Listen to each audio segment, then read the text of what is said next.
The air still tasted like ash, even after all these years. It was a phantom scent, a cruel trick of memory that always returned when the nights grew cold and quiet. I never thought I'd see his face again, not in a million years. But there he was, on a grainy, low-res security camera feed, walking into the opulent lobby of Sterling Corporation. The man who had stolen everything from me, bathed in the glow of a $1,000 chandelier. His name is Mark Sterling. And for 10 years, he'd been the ghost in my closet, the whisper in the dark that kept me awake. It was a small town, the kind where everyone knows everyone's business, and secrets are currency. I was young, ambitious, full of fire. I had a startup, a dream, and a prototype that was going to change the world. Or at least, it was going to make us all a lot of money. Mark was my mentor. Or so I thought. He was older, richer, with a smile that could charm the birds out of the trees and a handshake that felt like a pact. He invested, he advised, he seemed to believe in me. He was the golden ticket. Then, one night, he wasn't. The meeting was supposed to be about expansion. Instead, it was about my ideas. He listened, he nodded, he asked probing questions, all while his eyes, I now realize, were like a hawk's, circling its prey. The next morning, my office was emptied. My files were gone. My prototype, my years of work, my entire company, absorbed, rebranded, and presented as his. He framed it as a hostile takeover, a necessary business decision. I was the naive kid who couldn't handle the pressure, he claimed. The town believed him. I was left with nothing. Not just financially, but my reputation was in tatters.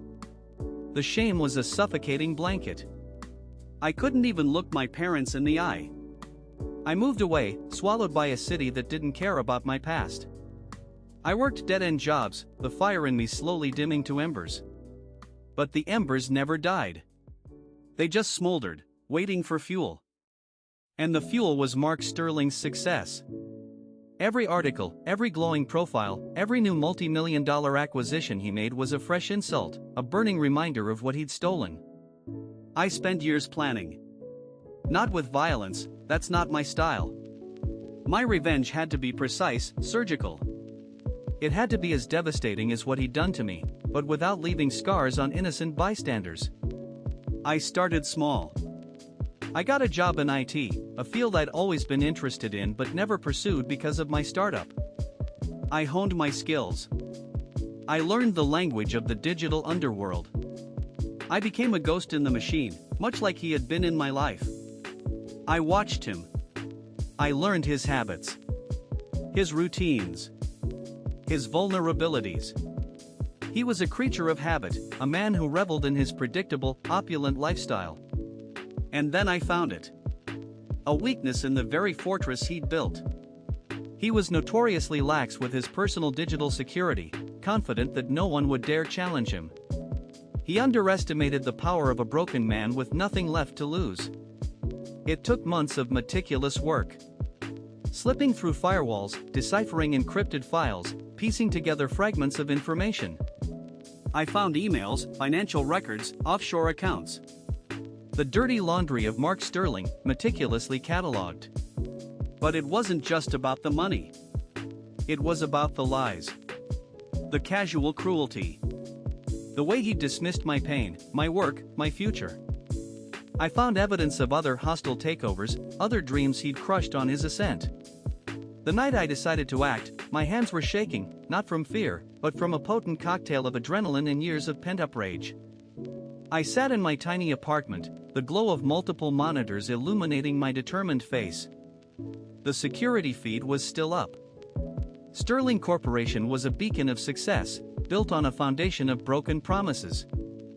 I initiated the final sequence.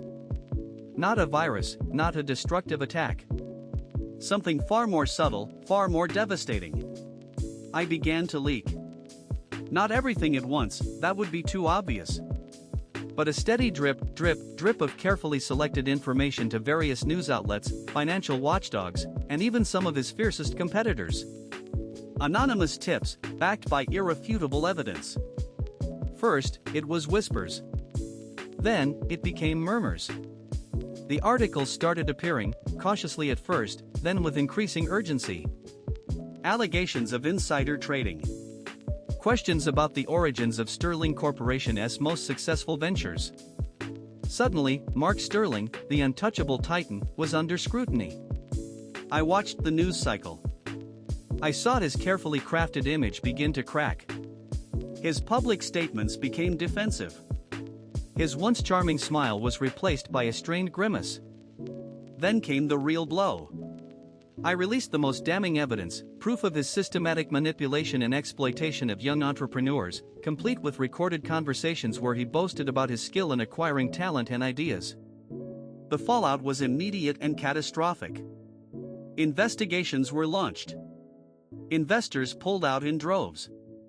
His empire, built on a decade of deceit, began to crumble. I saw him interviewed once, his face gaunt, his eyes hollow. He looked like a man who had seen his world collapse around him.